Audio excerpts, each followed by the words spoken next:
Hello, Sweet Tooth here. I hope your day is going well. Gonna play some more Katawa Shoujo. Lily is going away. Hanako had her breakdown. Hisao is kind of concerned. Doesn't know what to do for her because she seems like miles away mentally. So let's pick up where we left off. One piece of paper. The hammering of a fist against the door feels like a nail being pounded into my head. Once, twice, 3 times, I let out a long, annoyed breath and bear it while pressing my eyelids shut, fervently hoping for whoever it is to just go away. I feel pretty damn awful. My face feels like it's cast out of lead, my arms feel heavy, and I feel very queasy. It's been like this since I woke up half an hour ago, and I can't summon the energy to pick myself up out of bed. So, this is what they call a hangover. I wonder if perhaps this is the best treatment for teenagers who desperately want to try drinking as a way to feel like an adult. Considering how unpleasant this is, it's not something I want to repeat. A series of thumps rings out again, reverberating around the small room. I wish I'd just give up already. I have no intention of getting out of bed for them. Seconds pass, turning into minutes. Since no more knocks are coming from the door, whoever it was must have left. Thank goodness. Looking to my clock, the time when I really should think about getting dressed and ready for class is approaching. I don't think I can manage it, though. I hate cutting class, but I don't think I'm going to be able to get much done at this rate. I can tell I look like a mess without needing to look in the mirror to confirm it, too. The morning rush is giving me enough time to stand outside the classroom for a little while without looking too suspicious. I hope that Mattel doesn't ask any awkward questions about why my not attending school yesterday. I was sick. That much is true. It's just the reasons for it that I have to hide. Confident I can get by with the tactical omission of certain truths, I stride into the classroom doing my best to appear normal. The instant I open the door and take a single step in, I can feel a dozen eyes looking at me. There is no way I'm imagining this. They're not even making any attempt to hide it. My eyes take a quick sweep around the classroom and I spot Hanako. We make eye contact momentarily before she looks down and stares very hard at her desk. Did she spill the beans? Mattel may be okay as far as teachers go, but underage drinking on campus is not exactly something that would be taken lightly. I looked at him with some trepidation. Feeling better today? Yeah, thank you. He motions for me to take my seat. My legs feeling like sticks as they carry me there. This is going to be a long day. As soon as the lunch bell rings, I'm on my way to Hanako's desk to ask her what's going on. Hanako, did you tell... She looks up at me and shakes her head. That's a big relief. It's just... Just? Well, hello there, Hei-chan. It's nice to see you again today. I grimace and turn towards the unmistakable voice coming from behind me. What the heck is going on here? That was way too upbeat a tone of voice to feel comfortable, even from Misha. Misha's happy smile is nothing out of the usual. Shaizune's, though, is a very bad sign. The one she wears has become notched into my brain as her "I have got you 7 ways from Sunday" smile. Hi, Shaizune. Misha, you look happy to see me. Not feeling well yesterday, Hei-chan? No, I wasn't. But I'm feeling better now, at least. That's good to know, Hei-chan. Why do I get the feeling that Shaizune is leading me into a trap? You sound like you're not being completely serious. Oh no, Hei-chan. We're genuinely pleased that you're all better now. Shaizune is positively overflowing with happiness. There's only one reason why she would be like this. Oh no.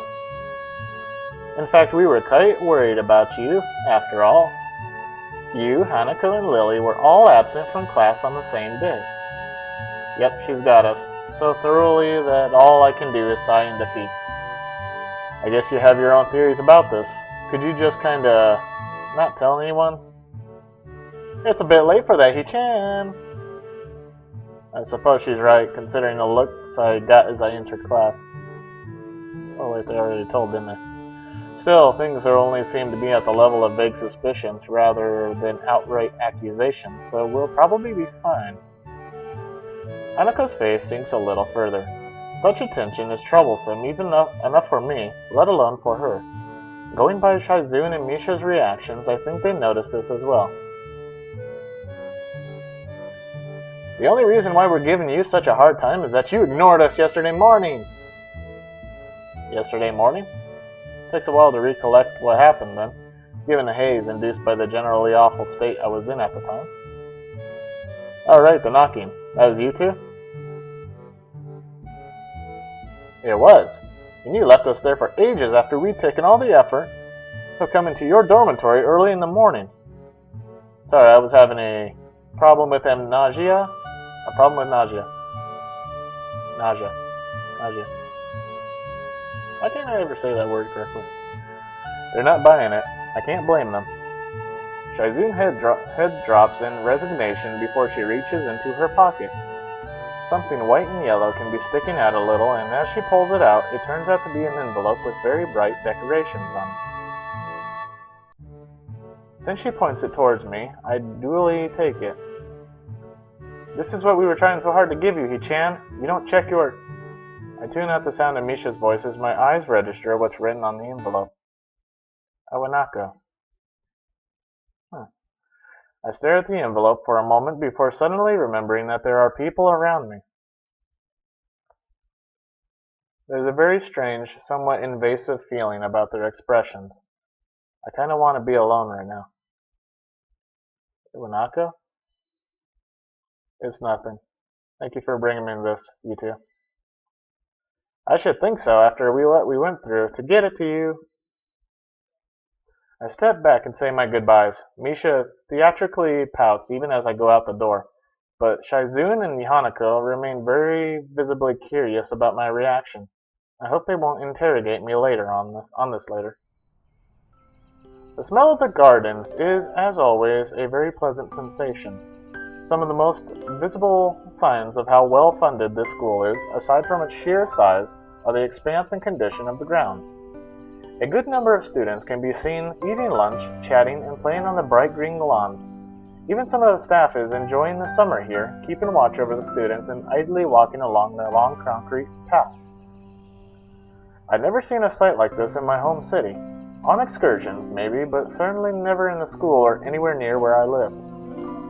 Even the bench I sit on to read is warmer thanks to the summertime sun, reminding me of why I haven't worn the school blazer even once yet.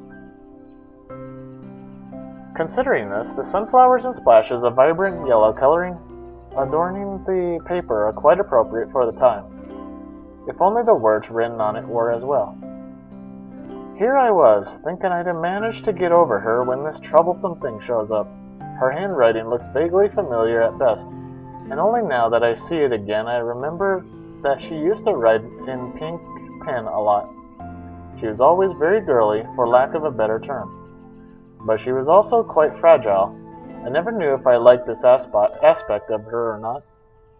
Though with the arrival of this letter, that question seems to have become largely moot. The letter begins with not much more than an update on the states of things going on in her life.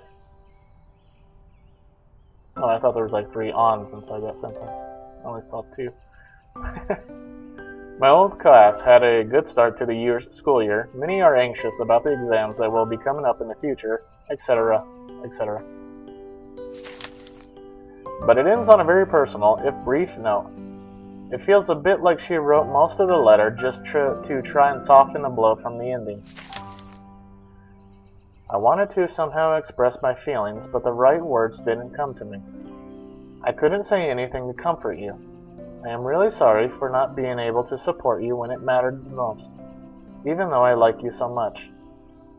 At least now, finally I can be more honest. If I could go back to those quiet days in February and March, I'd tell you to not give up on yourself. That's what I would say. Maybe you wouldn't have drifted so far away if I had just said something. I hope you've managed to get back on your feet on your own.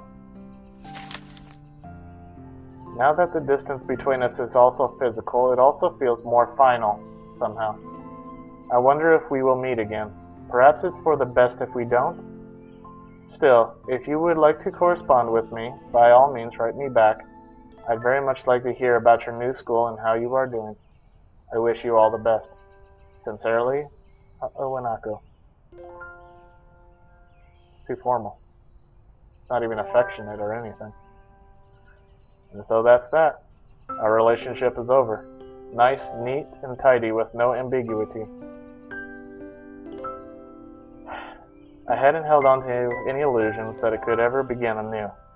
The last time she visited me, neither of us said a thing, except for the one word she said as she left for the last time. Goodbye. Be that as it may, this feels more final. The capstone on an experiment that both of us tried and failed at. A loud shout draws my eyes away from the letter. It's just some students horsing around with one of the teachers standing nearby coming over to talk to them. Are you okay? A tentative voice comes from my side. For a moment I assume it to be Hanako, but it's actually Yuko. Oh, hello Yuko. I thought you'd be in the library. She gives a cheerful smile, one quite fitting the atmosphere, and flourishes the empty wrapper of a roll in her hand. She must have someone else covering for her while she grabs something to eat. It reminds me that I haven't had anything to eat yet. I don't feel hungry though, and skipping one lunch won't hurt. Mind if I sit here? Sure, go ahead. I quickly slide the letter back into its envelope, slipping inside my bag, propped against the side of the bench as Yuko takes a seat. She drops the wrapper into a bin beside us. Without much else to do, I lean back and take what enjoyment I can from the sun, silently reflecting on the letter. The lush lawns, the clear blue skies. Did I say skies? Everything looks so different from the way it did back then. Even the school surroundings, from the hill it's on to the woods around it, are completely opposite to the urban scenery I remember. You've already mentioned that like 5 times. Maybe this is what it's like to feel homesick. You've already said this.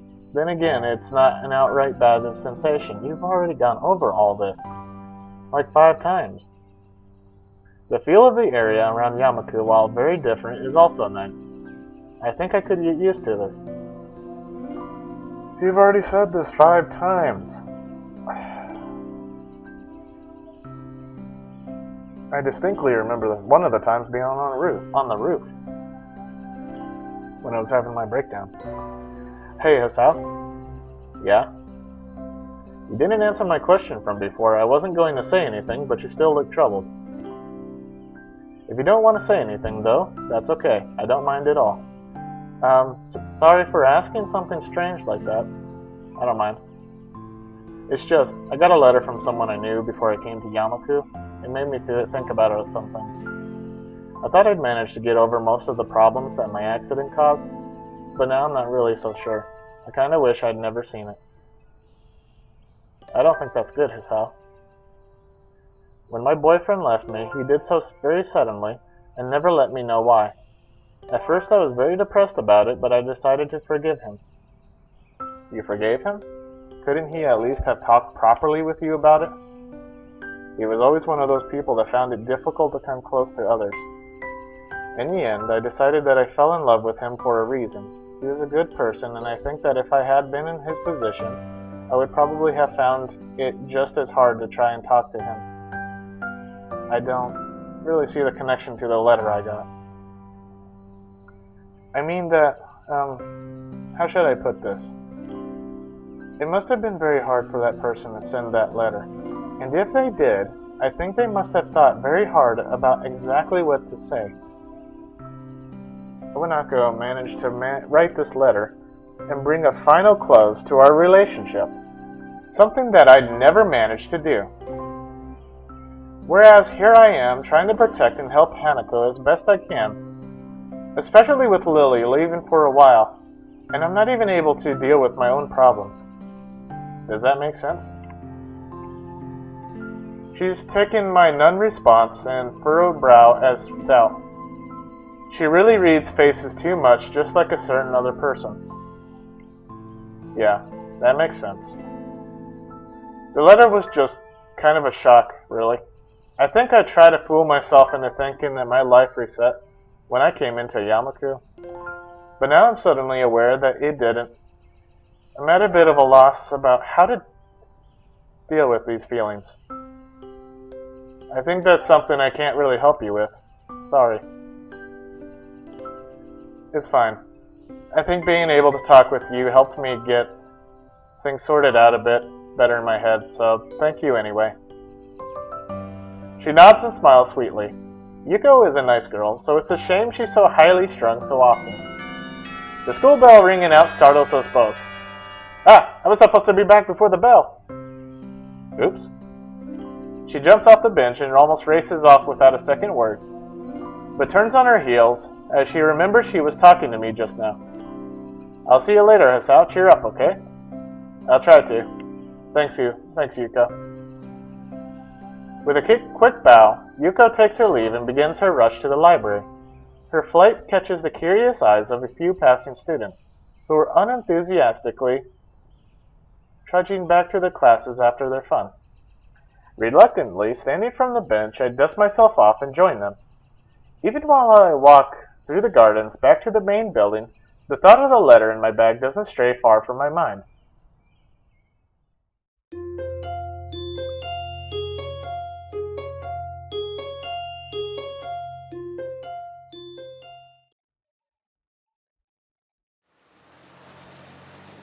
The feeling of walking through the streets is one of very deep nostalgia. While Yamaku may be like the reverse of where I lived in the past, the city at night is amazingly familiar. My eyes are moving constantly from the bright electronic screens glowing high in the night sky to the street lamps piercing the darkness with their light to the businessmen enjoying themselves after work and the busily talking couples on dates. Even if I didn't want to, I can't help soaking in every aspect of the city. I savor its familiarity like a sweet candy sitting on my tongue. Her sister looks like a man. Like seriously, that looks like a man. That is so close to it. Lily is walking to my left with her cane swaying to and fro, holding onto her sister's arm for guidance while talking to her. Compared to traveling by taxi or bus, being driven by Akira in her rather nice car was a much more enjoyable experience. Maybe not for the person on my right, though. While Lily was used to her sister's driving style, and I quite liked a bit of excitement, Hanako was holding very tightly to the door for most of the trip. Everything looks so pretty at night. Hanako quickly looks down yet again, as she accidentally catches someone's gaze. Yeah, it does. My answer isn't very thoughtful, since I'm distracted by so many thoughts that I find it hard to keep up on small talk. One of those distractions, aside from the city sights, is how Hanako looks. This is the first time I've seen her in something other than her school uniform or her pajamas. It gave me pause when I first saw her outfit when we met up at the school gate. Considering how much her head is lowered when people walk near us, I imagine that the hat she wears is more than a fashion statement. While initially I was wary of Lily's plan to take us out into the city, when night fell it became obvious she had thought about this. Not many people have paid Hanako much heed, since the darkness hides her scarring well. So, we're in the city. Any ideas what to do? Akira beams a smile. Something tells me that she's the one who is making this particular decision, even if her sister may have proposed the outing in the first place. Let's all get drunk! Yeah, you'll see. Just follow us. I nod and try my best to stifle a grimace. After what happened during Hanako's birthday party, I don't trust Akira's judgment all that much. We kept walking, and I noticed that we're passing more and more cafes and restaurants and other eateries. Every once in a while, a drunken man in a suit comes out of a bar, usually being supported by another. But for the most part, the customers around this part of the city look young and fashionable. Different kinds of music come and go as we pass by each business. The discord created by the overlaps should be grating, but it reminds me so strongly of the times I spent in the city with my old friends that I don't mind. Hanako and I have started to drift a little apart from Lily and Akira. That comes to a stop when I hear a soft thud from beside me. Sorry. By the time she rights herself from her apologetic bow, the middle-aged businessman she bumped into is walking away after mumbling a half-hearted apology.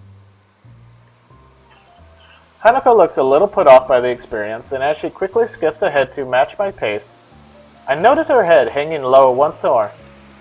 She probably bumped into him because she was looking downwards and not where she was going. I step to the side a little and put one hand on her far shoulder, drawing her closer. Hisao? It's okay, you can walk closer to me if you want. Hanako hesitates, but eventually nods in assent. After a couple of times, when I thought we had arrived at Kira's destination, we reach our target. By now we're below the elevated walkways and past the most garish and brightly lit places. I'm a bit surprised. The average age of those around us is distinctly older. How can I tell? I mean, they just look like a bunch of blobs. And the smell of cigarette smoke is pretty thick. What is that, cigarette smoke? I don't know. The area is far from seedy though, and it's a little amusing to see Lily's reaction to the smell of the smoke. While it's masked by the low talking of those around us, jazz music can be heard emanating from inside. Looking up at the dimly lit sign, it becomes obvious why. A jazz club. I have to admit, this isn't what I expected. Lily gives an amused snort and a smile. Somehow I feel like I should have known it, Akira. As we talk outside, I notice more and more odd sideways glances directed our way. People awkwardly catch themselves staring and look away, but that just makes it more obvious. I had noticed this occasionally when we were walking, but it's more pronounced now. I've never experienced anything like that in my life. An average-looking Japanese teenage guy, just a little taller than normal, isn't the type to draw attention without making an effort. Hey, come on. Just because you're teenagers doesn't mean you can't have a taste, right? Well, I don't really mind the music, if that's what you mean. I don't mind either.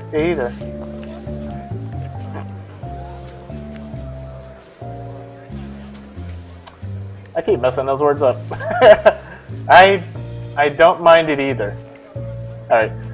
She's only just managing to force the words out. It contrasts heavily to when we are alone in Yamaku, and it disappoints me a little that she's so highly strung for what's supposed to be a good time out on the town. It's hard to read Hanako's face as she keeps looking downwards and covering it with one single hand. It's little wonder if she doesn't often come out into the city because of this, and it makes me a little thankful that my own scarring is easily hidden. Lily has a similar way of attracting people's gazes, but the reason for it is clearly different. She hardly looks like a native, and the same can be said for her sister. That much is far more noticeable than her blindness, from a distance. She may not be able to see this for herself, but I have little doubt she can hear the odd whispered phrase from people who think they're out of earshot. Be that as it may, she doesn't seem to show any sign of either annoyance or pleasure at the attention. Akira is still as confident as ever, though. Flashing a smile, she strides in with Lily by her side and the two of us following behind. I had expected my eyes to need adjusting to the light inside, but it's not much brighter than outside. The music we heard is clearer now, mixed in with the sound of glasses moving on the tables and counter, and the husky chatter of the patrons. Looking to my right reveals the music's source, a jazz group playing beyond some tables. The patrons seem to be mostly men, and though there's a handful of women, nobody looks under 30, aside from us, of course. It feels a little like we've stepped into the 1920s, and the atmosphere is quite agreeable. I'm not completely comfortable simply because of my age, but were I older, I would probably feel quite at home. Hanako seems a bit more relaxed now, probably due to nobody looking at her. Everybody's talking between themselves, drinking or watching the band. Akira casually takes a seat at the counter without even glancing around. She's probably come here before. Lily retracts her cane, filling out the bar stool and the edge of the counter before taking a seat beside her sister. The bartender takes a brief break from polishing the glass to watch her, before putting it down and coming over. Good evening, ladies. What'll it be? Just a scotch, thanks. Lily? May I have a glass of... A black-suited elbow hits her shard slightly. Orange juice, please. No problem. Coming right up. The bartender starts to pour their drinks. A couple of seconds pass before Akira suddenly remembers that Hanako and I are indeed here, and turns around to us. You two want anything, or are you just gonna stand there? Hanako seems to be getting a little bit restless. No matter where we are going to seat ourselves, there's going to be people right next to her. And I don't think she looks convincingly older than 20, unlike Lily. Looking around, there's a games section to our right. A couple of billiards tables can be seen in the corner, and nobody's using them either.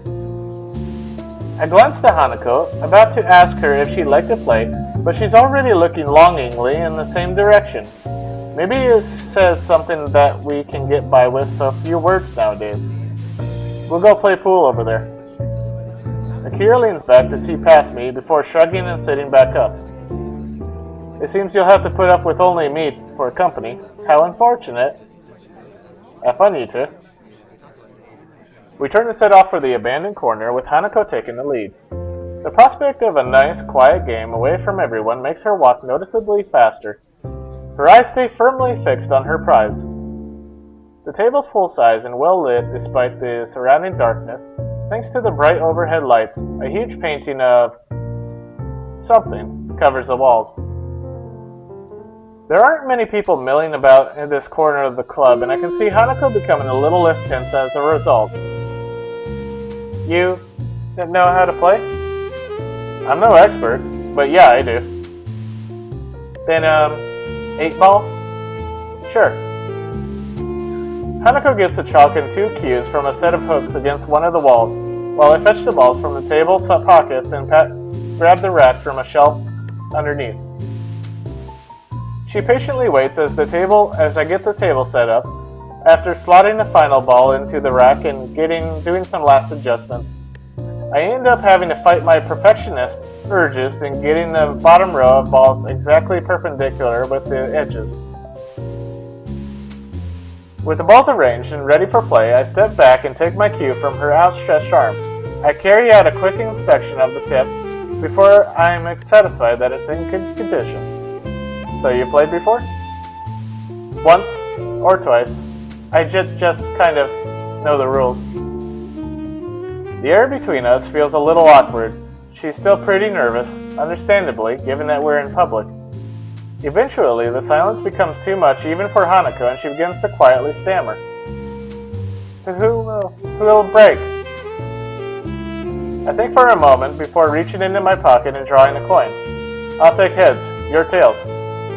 After a nod of agreement from Hanako, I flick the coin up in the air, catch it, and flip it over onto the back of my left hand. Looks like it's you that gets the break. Hanako nods again before taking up her position at the end of the table.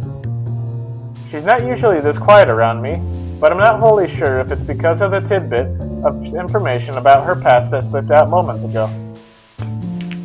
The cue comes back in a practiced gesture before smacking dead into the center of the cue ball with a thud. The white ball skates across the smooth green expanse before smashing into the carefully arranged balls at the other end. Balls skitter across the table at high speed. The break was good, and with the balls being nicely distributed around the table, my eyes are already flicking from one to the other, another, to pick out the easiest candidates to pocket. Hanako retreats from the side, and I take my shot. Well done. It's only after Hanako says this that I realize the ball I was shooting at was sunk. I look at her and notice a small smile on her face. It's nice how playing games seems to loosen her up a little. Guess I'm stripes then. I take a step back and let her take the next shot, but she doesn't advance to the table. Rather, she looks down a little and rubs her arm. By now I can identify this as one of her gestures that means she wants to say something but isn't sure enough of herself to do it. What's up? It's just, you had a nice smile. Do you like playing this? I sigh and lean back against the table. I like playing, yeah. I think I was smiling because it's really nostalgic, though. Hanako tilts her head quizzically. Me and my friends used to play pool in the game centers near where we lived pretty often, and at night, too. Well, wouldn't your parents... My parents both worked, so they didn't mind me not being in the house. I stayed on top of schoolwork pretty easily as well, so there was plenty of time to do other stuff at night. Our conversation dies down with Hanako's timidity getting the better of her. In response, I get off the table and let her take her turn shooting. There aren't many solids in easy positions, so Hanako bends down and takes a while to line herself up properly. Hanako's expression is the same as when we play chess. A relaxed but focused concentration. Athletes sometimes talk about getting into a zone where nothing unnecessary enters their mind, and I wonder if that's something she can do. Her posture is good, better than mine, to be sure. It's very close to a textbook method of playing, whereas I tend to contort myself into whatever position I feel is most natural for the shot I'm taking. She lines up the cue. The cue comes back and she does a couple of practice movements to make sure she's lined up correctly. Hanako takes games so seriously. It's the only real hobby I know she has outside of reading. It feels good to be able to share this kind of experience with her. She takes the shot after careful consideration, and the cue ball zooms off towards a ball sitting at a slightly awkward angle near a corner. Hanako's careful preparation pays off as the cue ball hits and sends the ball rolling towards the corner pocket. For a moment it looks like it'll stop just on the lip of the hole, but it eventually tilts just enough to drop in. Man, that was a hard shot. If you could pull that off, I don't think I have much hope. I'm not that good. It's not just the shot, though. Even when lining it up, you looked really serious. You're like this with chess, too. The praise makes her a little flustered. She sets the cue against the table and stands, turning to me. I just like those kind of things. Her fingers are twisting and turning tightly. When I was in the orphanage, I just kept doing the things I liked before. If I played games with the others, that was enough for the helpers there, so I never thought about it that way. Staff at an orphanage would naturally want to have everyone socialize at least a little. If it's okay for me to ask, what was it like for you at the orphanage? Well, why do you want to know? I've touched a nerve, but the fact that she responded at all shows there's at least a chance she'll answer my question. Before, she likely would just have shrunk away from it without a word. I'll tell you, but? Could you tell who Iwanako is? Iwanako? Oh, the letter. I wonder how long she's been waiting for the right opportunity to ask me this. I'm surprised, but don't hesitate. Sharing information is naturally a matter of give and take. She's someone I used to like. Her nervousness subsided, at least for the time it took to ask. Her curiosity is getting the better of her, and I feel a bit uncomfortable to be questioned on this, of all matters. There's no way I could spill out all my feelings about Iwanako here. I don't even know myself what my feelings regarding her are, even after talking to Yuko earlier, and I want to avoid the subject around Hanako. Hanako doesn't look overly satisfied with the awkward ending to the discussion, but thinks better of continuing it. She was only just managing to ask me in the first place, without knowing that I wouldn't want to talk about it. Why not just talk about it?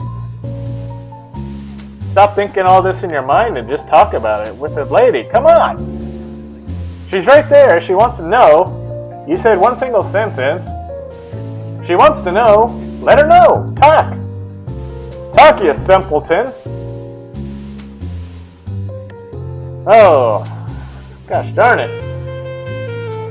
I moved to finally take my own shot. The lack of talking between us, because of you, It was filled by the chatter of other patrons and the band at the other end of the club. What an idiot. Espying a shot that doesn't look too difficult, I try and shoot for it. The cue ball taps the ball and the trajectory is about right, but I put it in too much power. It grazes the corner of the hole and moves off to the side, just skirting the pocket. When somebody asks you a question and they want to know information, and you're just vague and you put them off, well then you just literally put them off. In more ways than one. Anyways, I grit my teeth a little. I was pretty good at this game, and it's frustrating to have deteriorated so much. I step back and let Hanako take her turn, glancing towards the counter where Lily and Akira are sitting. They're talking busily between themselves and seem to be having a good time. I turn back to Hanako as she takes her shot. With the same face as before, she lines herself up and sharply pushes the cue. Just as before, she sinks the ball she was aiming for. It drops into the side pocket more cleanly than her last, though it looks as if she's getting a bit more into the groove of the game. Nicely done. She hesitates for a moment and begins to address me without turning her head. The orphanage was nice. It felt a bit like Yamaku does, and the staff was really, really kind. But as the years went on, I realized something. I was different. It feels strange to hear her speak so candidly about herself.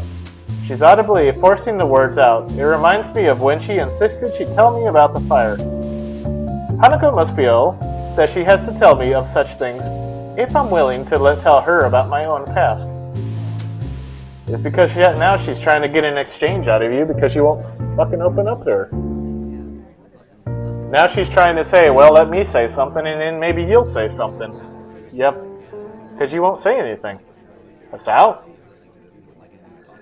Her grip on the cue tightens as she continues to speak. But most of the children, they were up for adoption, just like I was. But unlike me, they gradually left, one by one. By the time I went to Yamaku, I was among the oldest children there. For a while, I helped with some of the younger children, but eventually, I lay a hand on her shoulder. She's forcing herself by now. It's okay. She looks mildly surprised for a moment, but then nods before setting down her cue and turning towards me. Do you really think so? Yeah, I think so. Even while Lily's away, I'll be around to protect you, right? Hanako looks at me for a long time, and I'm taken a bit off guard. Her expression hasn't changed from before, still looking somewhat maudlin, and silences between us aren't unusual. I think it's the fact that she's holding such prolonged eye contact that makes this feel a bit odd. It feels as if she's judging me. It's a very strange, vaguely uncomfortable feeling. Hanako? I understand. Thank you. She smiles and looks away a little, but it feels stilted. Hanako isn't very good at faking emotions, and this is no exception. I move to the table and take my turn to try and distract myself, but it doesn't seem to work. Does she think I'm not up to the task of helping her? No, because you can barely figure out your own problems. Is she disappointed in me? No, she's not disappointed in me. I'm probably overthinking this. Yes, you are. While her silences, you're overthinking this and you're not talking to her. While her silences are just an accepted fact of life by now, sometimes I do wish she'd speak more. You should speak more! With the thud, I send the white sphere careening down the table into my target. Ah! Hanako sees what's happening just as I do. The ball hits hard with a sharp volley and intended to sink veering off towards the 8-ball. Sure enough, as both Hanako and I look on and bite our lips, they connect and the black ball rolls leisurely into a corner pocket. All I can do is sigh. It looks like Hanako is smiling again, though, so maybe it wasn't for naught. Okay, stop it. Stop that, boys. Sorry, just so much reading just makes me, I don't know, makes me go off into that. That was an awful shot. You win. It seems I'm getting pretty rusty after all this time. Hanako bends down and begins to shoot the remaining balls into the closing pockets. I almost ask if we could play another game. But a quick check of my watch confirms that the night is getting pretty late. Lily and Akira appear to be still drinking at the counter. Seems like we'll have to drag them away. Hisao? I turn back to Hanako, who's still looking over the pool table, shooting balls. Her voice sounds different from before. I'm here for you as well. Ah. I suddenly find myself blushing. It's only natural that she'd respond this way, given what I said earlier. But it's still a shock to actually hear it. Just what is my relationship with this girl? I want to protect her, to make her happy. I'm not really sure that it's something like love, but I don't think these are the same kind of feelings I have for Lily either. I feel sorry for her, having gone through so much in her life. Her parents died in a house fire and she lived in an orphanage for much of her childhood. I can't even imagine that kind of life. But I feel like there's so little I can do for her, especially now that Lily is going to be leaving the country. Hanako and I finish tidying up the table and cues, and pick up Lily and Akira on our way out of the club. It feels like something changed between Hanako and me. I can't quite place what it is, but Hanako is acting differently now. I feel like we're further apart, if anything. So, you enjoy yourselves? Hanako and I both nod and agree. The game was good, and we both did learn more about each other, so it's an honest answer. No, you didn't. You didn't even talk! You said one sentence to what she asked you, and then you never responded to her after. Oh.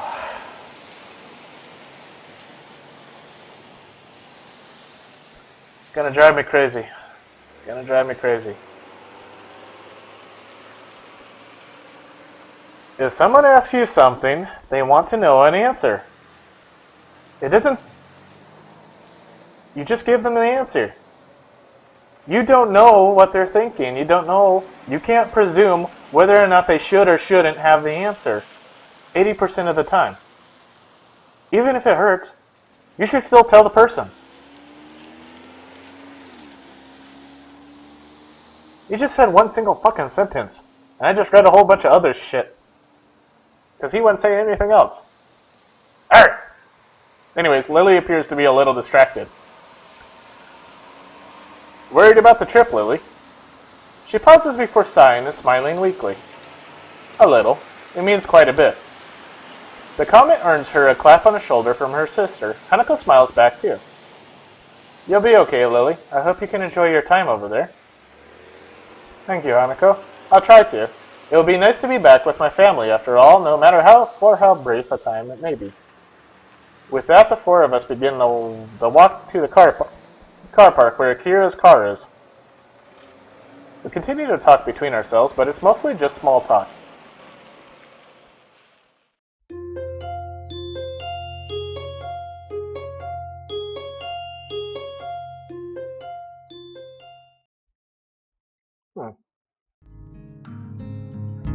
Right then, are you taking the bus, Lily?